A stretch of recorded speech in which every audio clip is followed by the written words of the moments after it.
മഹാലക്ഷ്മി സീരിയലിന്റെ വരാൻ പോകുന്ന ഒരു എപ്പിസോഡിന്റെ റിവ്യൂയിലേക്ക് എല്ലാവർക്കും സ്വാഗതം. അങ്ങനെ മേഘൻ മഞ്ജു എന്നല്ല ഒരു പെൺകുട്ടിയോടും ആത്മാർത്ഥത കാണിക്കില്ല, എങ്കിലും ഞാൻ അവൾക്ക് കൊടുക്കാനുള്ളതൊക്കെ കൊടുക്കുമെന്ന് അവന് നന്നായിട്ട് അറിയാം എന്ന് പറയുമ്പോൾ, കഴിഞ്ഞ ദിവസം നമ്മൾ എന്തോ ചെയ്തു എന്ന് പറഞ്ഞുകൊണ്ട് മേഘൻ ഇവിടെ വന്ന് ചാടിയില്ല എന്ന് മഹി പറയുമ്പോൾ അത് അവൻ തന്നെയായിരിക്കും ചെയ്തതെന്ന് പറയുന്നുണ്ട് കണ്ണൻ. ശേഷം അവൾക്ക് വേണ്ടിയിട്ട് ഞാൻ ഒരു വിധം മാറ്റി വെച്ചിട്ടുണ്ട്, അവൾ എന്നെങ്കിലും മേഘനെ ഉപേക്ഷിച്ച് തിരിച്ചു വരും എന്ന് തന്നെയാണ് എന്റെ വിശ്വാസം എന്ന് കണ്ണൻ പറയുമ്പോൾ, മേഘൻ കെട്ടിയ താലി മഞ്ജുവിന്റെ കഴുത്തിലുണ്ടല്ലോ, അതുകൊണ്ട് അവർ ഒരുമിച്ച് പോവുകയാണെങ്കിൽ പോകട്ടെ എന്ന് മഹി പറയുന്നുണ്ടെങ്കിലും മേഘൻ ഒരിക്കലും നന്നാവില്ല.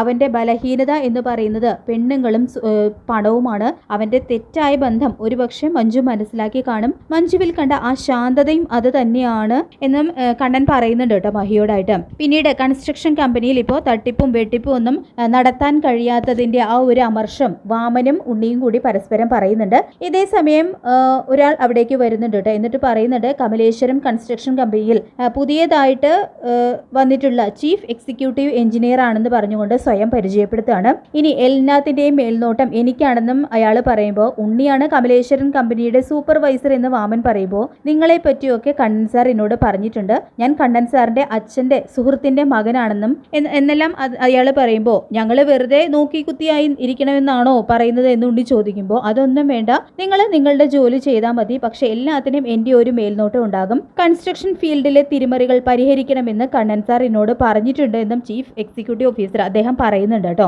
ശേഷം ഇതങ്ങനെ വെറുതെ വിടാൻ പാടില്ല, കരുണയുടെ മുന്നിൽ അല്ലെങ്കിൽ തന്നെ എനിക്ക് വിലയില്ല, അയാൾക്ക് അയാളുടെ ഭാര്യയുടെ മുന്നിൽ ജയിക്കാൻ വേണ്ടിയിട്ട് മനഃപൂർവ്വം എന്നെ തരം താഴ്ത്താണ്, അയാൾ മരിക്കണം എങ്കിലേ നമുക്ക് രക്ഷയുള്ളൂ എന്നും ഉണ്ണി പറയുന്നുണ്ട് കേട്ടോ. പിന്നീട് കാണിക്കുന്നത് പതിവിലും നേരത്തെ ഉണ്ണി വീട്ടിലേക്ക് വന്നു കയറുമ്പോൾ അത് എന്താണെന്ന് ചിന്തിച്ചു പോവാണ് കരുണയും ദുർഗയും. തുടർന്ന് ദുർഗയും കരുണയും കൂടിയിട്ട് ഉണ്ണിയോട് അതിനെക്കുറിച്ച് ചോദിക്കുമ്പോൾ ഉണ്ണി ഒന്നും മിണ്ടുന്നില്ല കേട്ടോ. അപ്പോൾ ഒന്നും മനസ്സിലാവുന്നില്ല എന്ന് അവരെങ്ങനെ പറയുമ്പോൾ, നല്ലൊരു ചീഫ് എഞ്ചിനീയറെ ഞാൻ കൺസ്ട്രക്ഷൻ കമ്പനിയിൽ നിയമിച്ചു എന്ന് പറഞ്ഞുകൊണ്ട് കണ്ണനും മഹാലക്ഷ്മിയും അവിടേക്ക് വരികയാണ്. തുടർന്ന് ഇതിലും നല്ലത് ഞങ്ങളെ പറഞ്ഞു വിടുന്നതായിരുന്നു എന്ന് ഉണ്ണി പറയുമ്പോൾ, അതൊക്കെ നിന്റെ ഇഷ്ടം എന്ന് പറയുന്നുണ്ട് കേട്ടോ കണ്ണൻ. ചുരുങ്ങിയ കാലം കൊണ്ട് കമലേശ്വരൻ കമ്പനിയേക്കാൾ ക്ലച്ച് പിടിച്ച് ഒരുപാട് കൺസ്ട്രക്ഷൻ കമ്പനികൾ ഇവിടെയുണ്ട്, അവരുടെ മുന്നിൽ പിടിച്ചു നിൽക്കണമെങ്കിൽ വിശ്വസിക്കാൻ കഴിയുന്നവരെ കൂടെ നിർത്തണമെന്ന് കണ്ണൻ പറയുമ്പോൾ ഉണ്ണിക്ക് ശരിക്കും പൊള്ളുന്നുണ്ട്. അതിനെ ചോദ്യം ചെയ്തുകൊണ്ട് ഉണ്ണി സംസാരിക്കുമ്പോൾ, കള്ളപ്പണ കേസ് ഇതുവരെ തേഞ്ഞു മാഞ്ഞു പോയിട്ടില്ല, അങ്ങനെ ഒരാളെ കൺസ്ട്രക്ഷൻ കമ്പനിയിൽ വെച്ചുകൊണ്ടിരിക്കുന്നത് തന്നെ എനിക്ക് നാണക്കേടാണ്, പക്ഷേ നീ എൻ്റെ അനിയനായതുകൊണ്ട് മാത്രമാണ് നിന്നെ എപ്പോഴും അവിടെ തുടരാൻ അനുവദിക്കുന്നത് എന്നെല്ലാം കണ്ണൻ പറയുമ്പോൾ, ഉണ്ണിയേട്ടന് നാണമില്ലേ ഇയാളുടെ ആജ്ഞ കേട്ട് ഇങ്ങനെ അടിമയായിട്ട് ജീവിക്കാൻ എന്നെല്ലാം കരുണ ചോദിക്കുമ്പോൾ, അല്ലെങ്കിൽ ഇവൻ റിസൈൻ ചെയ്ത് പൊക്കോട്ടെ എന്ന് കണ്ണനും നല്ല മറുപടി കൊടുക്കുമ്പോൾ അത് കേട്ട് ഷോക്ക് ആവുന്നുണ്ട് കേട്ടോ ദുർഗയ്ക്കും കരുണയ്ക്കും ഉണ്ണിക്കും. ശേഷം കണ്ണനും മഹാലക്ഷ്മിക്കും ഒരു കുഞ്ഞില്ലാത്തതിന്റെ പേരിൽ കൊച്ചാക്കിക്കൊണ്ട് ഉണ്ണി സംസാരിക്കുന്നുണ്ട്. തുടർന്ന് കരുണയും ഉണ്ണിയുടെ വാക്കുകൾ ഏറ്റുപിടിച്ചുകൊണ്ട് അവരെ ഇങ്ങനെ വേദനിപ്പിച്ച് സംസാരിക്കുകയാണ് കേട്ടോ ചെയ്യുന്നത്. അപ്പൊ ഇത് കേൾക്കുന്ന കണ്ണൻ പറയുന്നുണ്ട്, നിന്റെ വീൽ ചെയറിൽ ഞാൻ ഇരിക്കുന്നത് എൻ്റെ അരയ്ക്ക് കീഴ്പോട്ട് ആക്സിഡന്റ് സംഭവിച്ചത് കൊണ്ട് മാത്രമാണ്, അല്ലാതെ നട്ടല് വളഞ്ഞ് നിന്നെ പോലെ ജീവിക്കുന്നില്ല, നിനക്ക് നിന്റെ ഭാര്യയെ നിലയ്ക്ക് നിർത്താൻ പോലും കഴിയുന്നില്ല എന്നും അവരുടെ വായടപ്പിച്ചുകൊണ്ട് കണ്ണൻ മറുപടി കൊടുക്കുന്നുണ്ട്. അപ്പൊ ഇത് കേൾക്കുന്ന കരുണ, ഇവളുടെ കാര്യത്തിൽ അതൊക്കെ നടക്കുമെന്നും ഈ വീട്ടിലേക്ക് വന്നു കയറിയത് തന്നെ ഇവളെ സംബന്ധിച്ച് ബമ്പർ ലോട്ടറി ആണ് എന്നും മഹിയെ കൊച്ചാക്കി കരുണ സംസാരിക്കുന്നുണ്ട്. പക്ഷേ എനിക്ക് അങ്ങനെയല്ല, ഈ വീടോ നിങ്ങളുടെ അനിയനോ ഒന്നും ഇല്ലെങ്കിലും ശരി എനിക്ക് ജീവിക്കാനായിട്ട് ഒരു ബുദ്ധിമുട്ടും ഇല്ല എന്ന് കരുണ പറയുമ്പോൾ, നമ്മുടെയൊക്കെ ജീവിതം നിയന്ത്രിക്കാൻ ശക്തിയുള്ള ഒരാൾ മുകളിലുണ്ട് കരുണേ, അദ്ദേഹം ഒന്ന് കണ്ണടച്ചു കഴിഞ്ഞാൽ അതോടെ തീരാവുന്നതേ ഉള്ളൂ എന്നെല്ലാം നമ്മുടെ ജീവിതം എന്നെല്ലാം കണ്ണൻ പറയുന്നുണ്ട് കേട്ടോ കരുണയോടായിട്ട്. വീണ്ടും കണ്ണനെ കൊച്ചാക്കി സംസാരിക്കുന്ന കരുണയോട് നിർത്തടി എന്ന് പറഞ്ഞുകൊണ്ട് കരുണയുടെ നേരെ പൊട്ടിത്തെറിക്കുന്നുണ്ട് മഹി. തുടർന്ന് കണ്ണൻ അതിന് മറുപടി കൊടുക്കുന്നുണ്ട്, നിന്റെ വയറ്റിൽ ഒരു കുഞ്ഞുള്ളത് കൊണ്ടാണ് മഹി എല്ലാം ക്ഷമിക്കുന്നത്, പിന്നെ നിന്റെ മുകളിൽ ഒരാളെ നിയമിച്ചത് നിനക്ക് അപമാനമായിട്ട് തോന്നിയെങ്കിൽ നിനക്ക് ഉചിതമായിട്ടുള്ള തീരുമാനമെടുക്കാം, അതെന്തായാലും ശരി, ഞങ്ങളത് സന്തോഷത്തോടെ സ്വീകരിക്കുമെന്നും കണ്ണൻ പറഞ്ഞുകൊണ്ട് മഹിയെയും കൂട്ടി പോവുകയാണ് കേട്ടോ. ശേഷം ഇങ്ങനെ ഒരു ജീവിതം ആഗ്രഹിച്ചിട്ടല്ല ഞാൻ ഇങ്ങോട്ട് കയറി വന്നത്, ഇത് കൊടും ചതിയായി പോയി എന്ന് പറഞ്ഞുകൊണ്ട് കലുതുള്ളിക്കൊണ്ട് കരുണ കമലേശ്വരത്തിന്റെ പടിയിറങ്ങി പോവാണ്. തുടർന്ന് കണ്ണനും മഹാലക്ഷ്മിയും മരിക്കണം എന്ന് ഞാനിപ്പോൾ ആത്മാർത്ഥമായിട്ട് ആഗ്രഹിക്കുന്നു എന്ന് ഉണ്ണിയും പറയുന്നുണ്ട്. പിന്നീട് കരുണ സ്വന്തം വീട്ടിൽ തിരിച്ചെത്താണ്. കരുണയുടെ ആ വരവ് കണ്ടിട്ട് കാര്യങ്ങൾ അത്ര പന്തിയല്ല എന്ന് മനസ്സിലാവുന്നുണ്ട് പ്രതാപനും മുത്തശ്ശിക്കും. ശേഷം നടന്നതെല്ലാം കരുണ അവരോട് പറയുന്നുണ്ട് കേട്ടോ.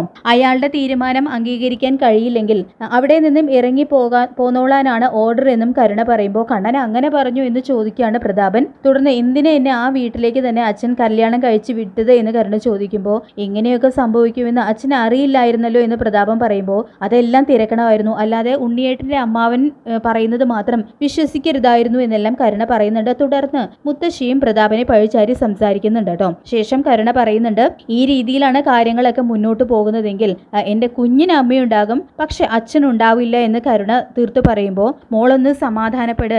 ഇപ്പോൾ നമ്മൾ മാത്രമല്ല, നമ്മളെക്കാൾ അവനെയും അവളെയും കൊണ്ട് ശ്വാസം മുട്ടുന്നത് മേഘനും അവൻ്റെ അച്ഛനും ഒക്കെയാണ്. അതുകൊണ്ട് നമ്മളൊക്കെ ആഗ്രഹിക്കാൻ കേൾക്കുന്ന ഒരു സന്തോഷ വാർത്ത എത്രയും പെട്ടെന്ന് മോൾക്ക് കേൾക്കാൻ കഴിയുമെന്ന് പറഞ്ഞുകൊണ്ട് പ്രതാപൻ കരുണയെ തണുപ്പിക്കാൻ ശ്രമിക്കുന്നുണ്ട്. ശേഷം പ്രതാപൻ കരുണയെ തണുപ്പിച്ച് കമലേശ്വരയ്ക്ക് തന്നെ പറഞ്ഞു വിടുന്നുണ്ട് കേട്ടോ. പിന്നീട് നമ്മുടെ മാർക്കോ കമലേശ്വരത്തേക്ക് ഭക്ഷണം കഴിക്കാനായിട്ടൊക്കെ എത്തുന്നുണ്ട് കേട്ടോ. മഹിയുടെ ക്ഷണപ്രകാരമാണ് മാർക്കോ വന്നിരിക്കുന്നത്.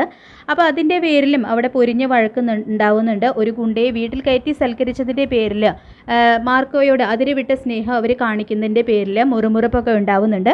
പിന്നീട് ആകെ നാണം കേട്ട് വാമൻ വീട്ടിൽ വന്ന് കയറുമ്പോൾ സീമന്തിനിയും വാമനെ കുറ്റപ്പെടുത്തി സംസാരിക്കുന്നുണ്ട്. അന്നേ ഞാൻ പറഞ്ഞതല്ലേ, കണ്ണനെ വെറുപ്പിച്ചിട്ട് ഇങ്ങനെ ഒരു കല്യാണം നടത്തരുതെന്ന്.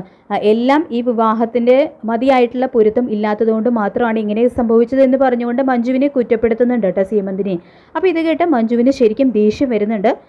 തുടർന്ന് നിങ്ങളെയും അമ്മായിയമ്മയും മരുമോളും ഒന്ന് നിർത്തുക, അല്ലെങ്കിൽ തലയ്ക്ക് ഭ്രാന്ത് പിടിച്ചിരിക്കുകയാണെന്നല്ല മേഘനും പറയുന്നുണ്ട്. പിന്നീട് കരുണ അങ്ങനെ കമലേശ്വരം തറവാട്ടിൽ തന്നെ തിരിച്ചെത്തുന്നുണ്ട്. മഹിയെ ഉടനെ തന്നെ അച്ഛൻ ഇല്ലാതാക്കും എന്നുള്ള ഒരു സമാധാനത്തിലാണ് കേട്ടോ കരുണ എത്തുന്നത്. പക്ഷെ അന്ന് രാത്രി തന്നെ കരുണയ്ക്ക് തൻ്റെ അഹങ്കാരത്തിന് കണ്ണനെയും മഹിയെയും കുട്ടികളില്ലാത്തതിൻ്റെ പേരിൽ വേദനിപ്പിച്ച് സംസാരിച്ചതിന് തക്ക ശിക്ഷ കിട്ടുന്നുണ്ട്. അതായത് രാത്രി ഉറങ്ങുന്ന സമയത്ത് കരുണയ്ക്ക് വല്ലാത്ത വയറുവേദനയൊക്കെ വരുന്നുണ്ട് കേട്ടോ. കാരണം ഈ സമയത്ത് വല്ലാത്ത പ്രഷർ ഉണ്ടാവുന്നതിൻ്റെയും അതുപോലെ തന്നെ അഹങ്കാരം, മനസ്സിന് വല്ലാത്ത പ്രതികാര ബുദ്ധിയൊക്കെ വരുന്നതുകൊണ്ടാണ് കരുണയ്ക്ക് സുഖമില്ലാതാവുന്നത്. അതോടുകൂടി തന്നെ കരുണയ്ക്ക് സ്വന്തം കുഞ്ഞ് നഷ്ടപ്പെടുകയാണ് കേട്ടോ ചെയ്യുന്നത്. അങ്ങനെ മഹാലക്ഷ്മി സീരിയലിൻ്റെ വരാൻ പോകുന്ന എപ്പിസോഡുകൾക്കായിട്ട് നമുക്ക് കാത്തിരിക്കാം. ഈ റിവ്യൂ ഇഷ്ടപ്പെട്ടെങ്കിൽ ലൈക്ക് ചെയ്യുക, ചാനൽ കൂടി ഒന്ന് സബ്സ്ക്രൈബ് ചെയ്യുക.